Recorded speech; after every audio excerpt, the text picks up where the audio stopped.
فکر عقبا کی کر آج ہی بے خبر، فکر عقبا کی کر آج ہی بے خبر، کل نہ کر کل کے کل کا بھروسہ نہیں، کل نہ آیا کبھی اور نہ آئے گا کل، کل نہ آیا کبھی اور نہ آئے گا کل، کل تو کیا ایک پل کا بھروسہ نہیں، کل تو کیا ایک پل کا بھروسہ نہیں، ناز کتنا تھا دولت پہ قارون کو،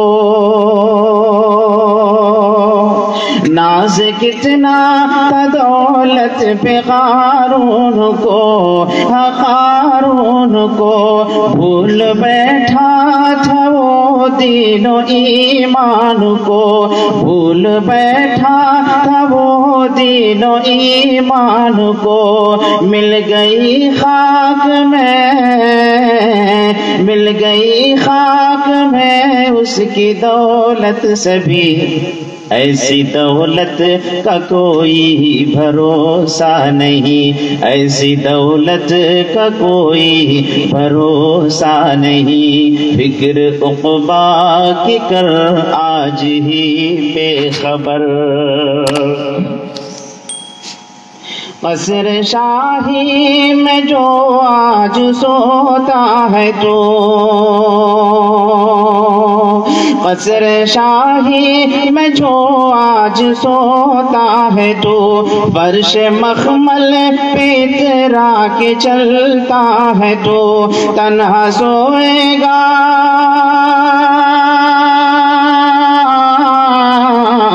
تنہا سوئے گا کل قبر میں دیکھنا، سوچ لے اس محل کا بھروسہ نہیں، سوچ لے اس محل کا بھروسہ نہیں۔ اور دیکھیے شداد نے جو جنت بنا رکھی تھی، اس کی جنت کا کیا ہوا، اس کا نقشہ کھینچا جا رہا ہے۔ روح شداد کی جب نکالی گئی، روح شداد کی جب نکالی گئی، سیر باغ ارم کی نہ اس کو ملی، سیر باغ ارم کی نہ اس کو ملی، ہاتھ ملتا گیا ہاتھ ملتا گیا اور یہ کہتا گیا، ایسی جنت کا کوئی بھروسہ نہیں، ایسی جنت کا کوئی بھروسہ نہیں۔ تاریخی حقائق سننے کے بعد اب کرنا کیا چاہیے؟ شاعر کہتا ہے، کر خدا کی عبادت جوانی میں تو، کر خدا کی عبادت جوانی میں تو، ہاں جوانی میں تو، کل بڑھاپا تیرے سر پہ آ جائے گا، کل بڑھاپا تیرے سر پہ آ جائے گا، طاقت دست و پا ختم ہو جائے گی، طاقت دست و پا ختم ہو جائے گی، پھر عبادت کا کوئی بھروسہ نہیں، پھر عبادت کا کوئی بھروسہ نہیں، فکر عقبا کی کر آج ہی بے خبر، کل نہ کر کل کے کل کا بھروسہ نہیں، یہ تو مانا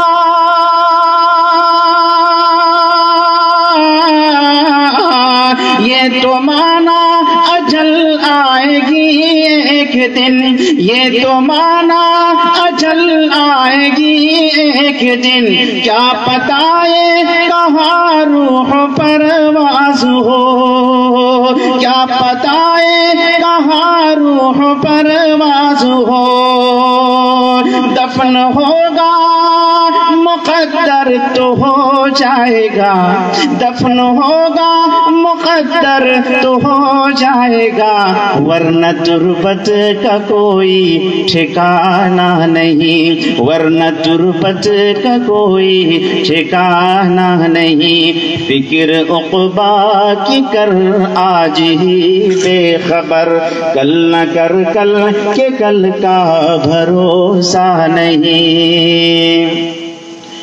دوستو اور ساتھیوں، آئیے اس نظم کو سماعت کرنے کے بعد مختصر طور پر آپ حضرات کے سامنے بتانے کی کوشش یہ کی جائے گی کہ بڑے بڑے چند وہ گناہ کون سے ہیں جنہیں آج لوگوں نے معمولی سمجھ رکھا ہے، بلکہ کئی بار ایسا ہوتا ہے کہ ان بڑے بڑے گناہوں کو جو کبائر میں شمار ہیں، اور کبائر بڑے بڑے گناہوں کے تعلق سے آپ کو معلوم ہونا چاہیے کہ کبیرہ گناہ کس کو کہتے ہیں، کبیرہ گناہ کس کو کہتے ہیں۔ سب سے بلکہ اس سے بھی پہلے ایک چیز سمجھنے کی ضرورت ہے، گناہ کسے کہا جاتا ہے، گناہ کسے کہا جاتا ہے۔ عربی کے اندر کہا جاتا ہے کہ ہوا ترک الطاعہ، اور دوسرے الفاظ میں کہا جاتا ہے کہ ترک المأمورات، جن چیزوں کے کرنے کا حکم ہوا ہے ان کو چھوڑ دینا، وفعل المحظورات، اور جن چیزوں کے نہ کرنے کا حکم ہے بچنا چاہیے ان چیزوں کو انجام دینا، انہیں کرنا، اسی کا نام گناہ ہے۔ آئیے بڑے بڑے گناہوں کی طرف آپ کو لے چلتے ہیں، جن گناہوں کا صدور اور جن گناہوں کی انجام دہی ہمارے سماج کے اندر اس طور پر ہوتا ہے کہ لوگ ان کو گناہ ہی نہیں سمجھتے۔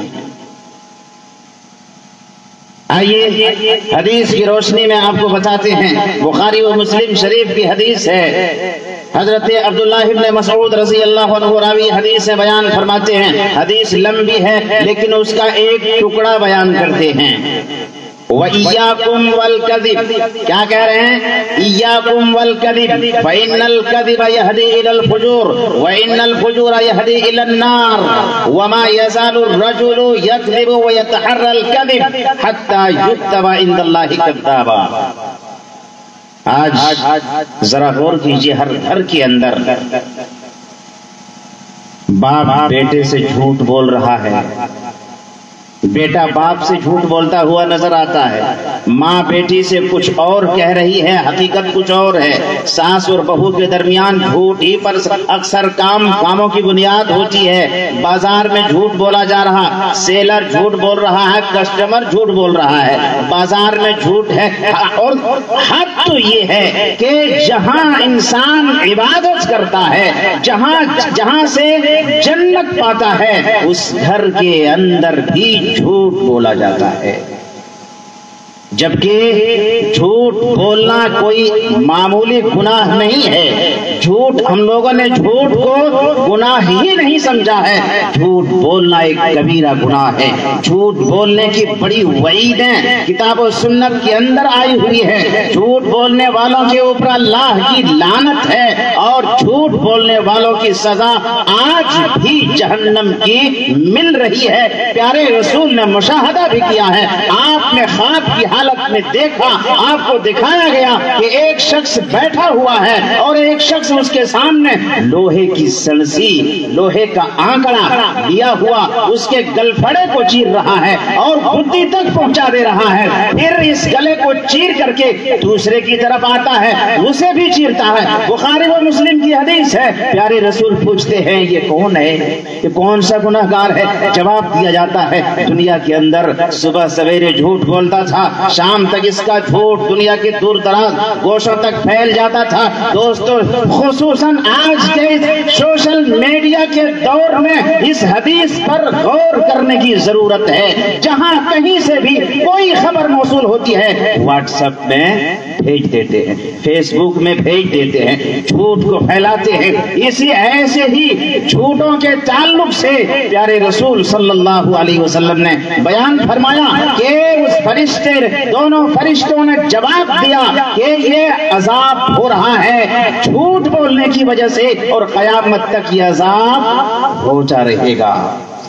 استغفر اللہ، جھوٹ کی یہ سنگینیت ہے۔ لیکن دوستو اور ساتھیو، آج ہم اور آپ بلکہ ایک چیز پر غور کر لیں کہ منافق کی جو پہلی صفت بتائی جاتی ہے احادیث پڑھ کر کے کہ آیت المنافق ثلاث، آیت المنافق اربع، کہ جہاں 3 یا 4 صفتیں بتائی جاتی ہیں تو پہلی صفت کیا بتائی جاتی ہے؟ اذا حدث کذب، کہ منافق جو ہوتا ہے بولتا ہے، بات کرتا ہے تو جھوٹ بولتا ہے۔ ایک تجارت کرنے والا تجارت کرتا ہے، اگر جھوٹ بولتا ہے برکت ختم ہو جاتی ہے۔ آج آپ دیکھتے ہیں کئی لوگ دکان کھولتے ہیں لیکن کچھ دنوں تک چلی دکان، پھر یا تو بند ہو گئی یا پھر ایسا دیوالیہ بند ہو گیا، اس کو لگنے لگا کہ اس کے اندر تو برکت ہی نہیں ہے، جبکہ حدیث نے کہا، رسول نے فرمایا محقت برکت بیعہما، جب لینے والا اور بیچنے والا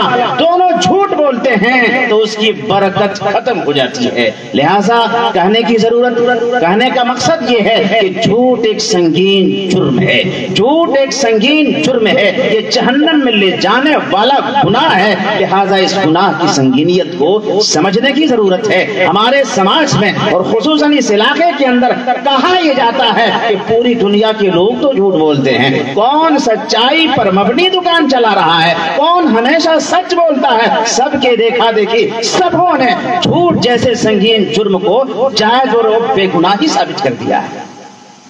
لہذا جھوٹ کی سنگینیت کو سمجھنے کی ضرورت ہے۔ بہت سارے گناہوں کو گنانا تھا لیکن کچھ گناہ جن کو ہم نے گناہ نہیں سمجھا ہے، بلکہ بعض لوگ تو یہ کہتے ہیں کہ ابھی غیبت کے تعلق سے بھی ایک حدیث آپ کو پیش کر رہے ہیں۔ کئی احادیث ہیں جن میں سے مسلم شریف کی ایک حدیث ہے، حضرت ابو ہریرہ رضی اللہ عنہ راوی حدیث ہیں، بیان فرماتے ہیں، صحابہ تشریف فرما ہیں، سوال کرتے ہیں اتدرون ما الغیبہ، کہ اے میرے صحابیو غیبت کیا چیز ہے تمہیں معلوم ہے؟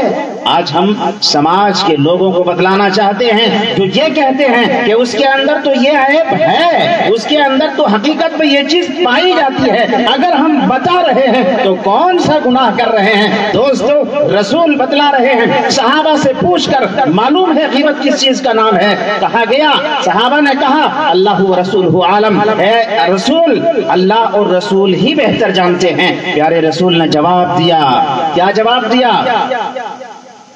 ذکرک اخاک بما یکرہ، تمہارے بھائی کا ذکر اس انداز میں کرنا، ایسے الفاظ سے کرنا، ایسی باتوں کا ذکر کرنا اپنے بھائی کے تعلق سے جو بات تمہارے بھائی کے اندر ہے لیکن ذکر کرنے کے بعد اس کو برا لگتا ہے۔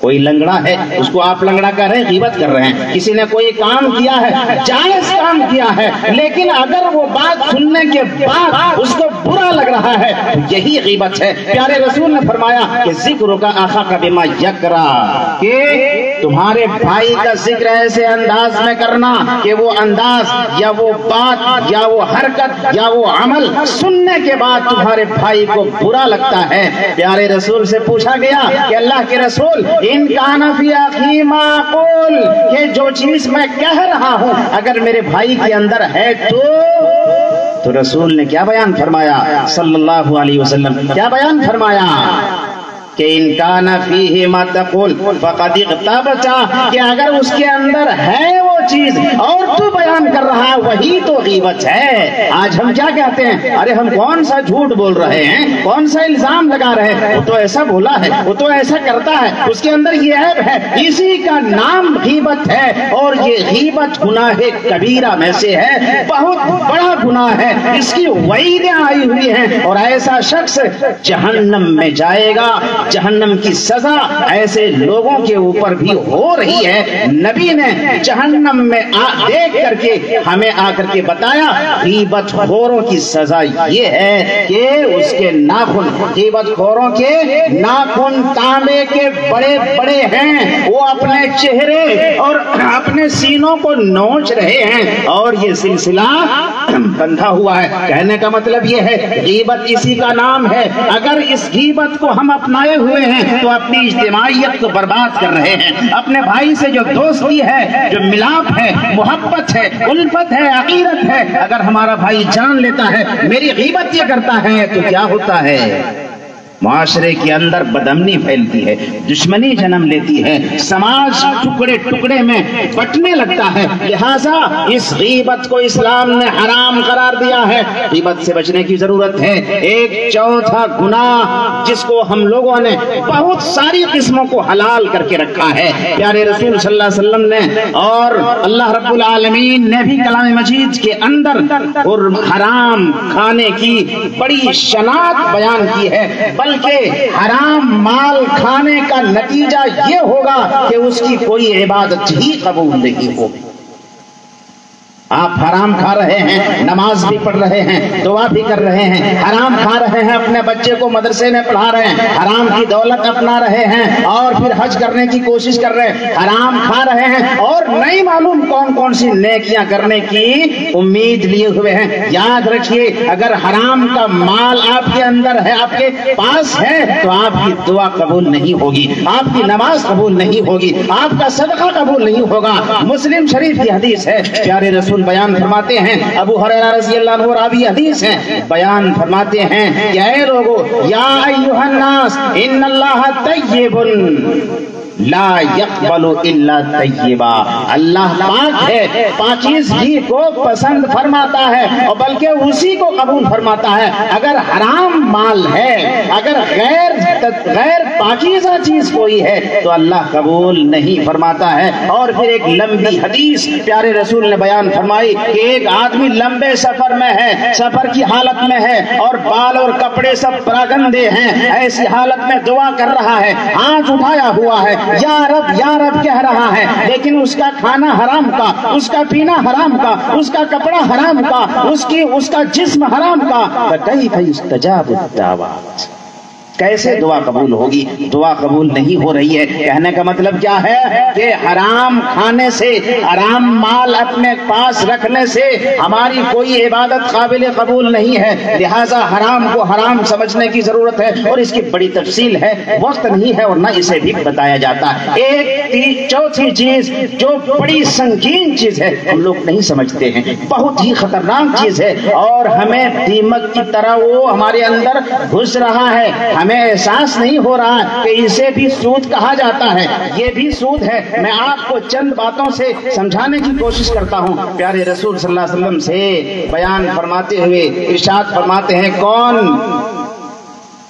جابر بن عبداللہ رضی اللہ عنہ، ان کی سوانح اگر پڑھیں گے تو معلوم ہوگا یہ جابر بن عبداللہ کون ہیں۔ دوستو بہرحال ادھر نہیں جانا ہے، کیا بیان فرماتے ہیں حضرت جابر بن عبداللہ رضی اللہ عنہ کہ لعن رسول اللہ صلی اللہ علیہ وسلم آکل الربا وموکلہ وکاتبہ وشاہدی وقال ہم سواء، کیا بیان فرماتے ہیں کہ سود لینے والے، سود کھانے والے، وموکلہ لہو کھلانے والے، اور کیا کہہ رہے ہیں وکاتبہ لکھنے والے، وشاہدی ہے اور دونوں طرف کے گواہوں کے بارے میں کیا بیان فرماتے ہیں؟ رسول کی لعنت ہے ایسے لوگوں کے اوپر۔ ذرا سود کی تفصیل آپ کو بتاتے ہیں، سود کہتے کس کو ہے، کیونکہ ہمارے سماج کے اندر جو برائی پھیلی ہوئی ہے اس کی طرف میں جانا چاہتا ہوں۔ سود کی بڑی تفصیل ہے لیکن جو عام ہے اس کی طرف ہم جاتے ہیں۔ سونار کے پاس پرانا سونا لے کر کے اور نیا سونا لیتے ہیں، کچھ وہ ہم سے زیادہ لیتا ہے اور ہمارے سونے کی قیمت کم لگاتا ہے، یہ سودی لین دین ہے۔ یہ سود آپ دے رہے ہیں۔ چاندی لے کے جاتے ہیں پرانی، ادھر سے نیا زیور ملتا ہے، وہ زیادہ لیتا ہے، ہماری چاندی کی قیمت کم دیتا ہے، یہ سود ہے۔ پیارے رسول نے 6 چیزوں کو، اموال ربویہ کو بتایا، اور آپ اس کو سمجھنے کی کوشش کریں۔ ہمارے یہاں بھی چاول اگر خراب ہے تو اچھے چاول کے بدلے میں 2 کلو، اچھا چاول 1 کلو، اور خراب چاول 2 کلو۔ گیہوں خراب ہے تو ہم 5 کلو لیں گے اور اپنا والا اچھا 1 ہی کلو دیں گے۔ کھجور، اس طرح سے بہت ساری چیزیں۔ کیا بیان فرماتے ہیں؟ مسلم شریف کی حدیث ہے، اللہ کے نبی صلی اللہ علیہ وسلم نے ارشاد فرمایا، الذهب بالذهب والفضة بالفضة، کہ سونا سونے کے بدلے میں، چاندی چاندی کے بدلے میں، والبر بالبر، گیہوں گیہوں کے بدلے میں، والشعیر بالشعیر، اور کشمش کشمش کے بدلے میں، والتمر بالتمر، اور کھجور کھجور کے بدلے میں۔ آگے کہتے ہیں والملح بالملح، اور نمک نمک کے بدلے میں۔ ہمارے یہاں تو یہ بھی ہوتا ہے، نمک اگر ہم اچھا والا دیتے ہیں تو اسے لیتے وقت خراب اگر دے رہا ہے تو زیادہ لیتے ہیں، کھجور اگر اچھی والی ہے تو لیتے وقت ہم زیادہ لیتے ہیں۔ دکانوں میں ایسا ہوتا ہے۔ چاندی سونے کے بارے میں بتا ہی دیا۔ جمہور علماء نے کیا بیان کیا ہے کہ خوردنی کی جو بھی چیز ہے، یہ 6 چیزوں سے اللہ کے رسول نے پوری تفصیل کی طرف اشارہ کیا کہ کھانے پینے کی چیزیں جتنی بھی ہیں، گیہوں ہو، چاول ہو، ارہر ہو، جس کو ہم لوگ کیا کرتے ہیں لاہر ہو، یا کوئی اس طرح سے کھانے پینے کی چیز ہے، اگر کم اور بیشی کرتے ہیں لینے دینے میں تو سود ہے میرے دوست اور ساتھیوں۔ اور ایک باریکی بات بتاتے ہیں کہ بہت سارے لوگ ہمارے علاقے میں، سماج میں کیا ہوتا ہے کہ بھیا ابھی ہمارے گھر میں شادی ہے، کوئی موقع ہے، کوئی ضرورت ہے، آپ ہمیں 50,000 دے دو، جب ہم واپس کریں گے تو آپ کو، یا جب تم واپس کرو، ابھی 50,000 لے لو، اور جب میری ضرورت پڑے گی تو تم مجھے 60,000 دے دینا۔ قرض ہی ہوگا لیکن 60,000 یا 70,000 یا 1 لاکھ دے دینا، یہ سودی لین دین ہے، یہ سودی لین دین ہے، اس کو بہت سمجھنے کی ضرورت ہے۔ دوستوں اور ساتھیوں، ایسا ہمارے معاشرے اور سماج کے اندر میرے خیال سے 100% لوگ کرتے ہیں، 100% لوگ کرتے ہیں۔ کسی کو معلوم نہیں الا ماشاء اللہ کہ ہم اگر 50,000 دے رہے ہیں اور شرطیہ دے رہے ہیں کہ جب دو گے تو 60,000 بڑھا کے دینا تاکہ میرا بھی کام ہو جائے، اور وہ بھی 10,000 جو دو گے واپس بعد میں دے دوں گا۔ ارے بھائی، یہ شرط لگانا ہی سود ہے، لہٰذا سود کی سنگینیت کو سمجھیں۔ پیارے رسول نے کیا بیان فرمایا کہ الربا 73 بابا ایسرها مثل ان ينكح الرجل امه۔ استغفر اللہ، کیا بیان فرماتے ہیں؟ سود کے 73 درجات ہیں، 70 اور 3 73 درجات ہیں۔ ایسرها، اور سود کی سب سے چھوٹی سنگینیت، سب سے چھوٹا درجہ جو ہے وہ کیا ہے؟ مثل ان ينكح الرجل امه، اپنی حقیقی ماں کے ساتھ زنا کرنا۔ استغفر اللہ۔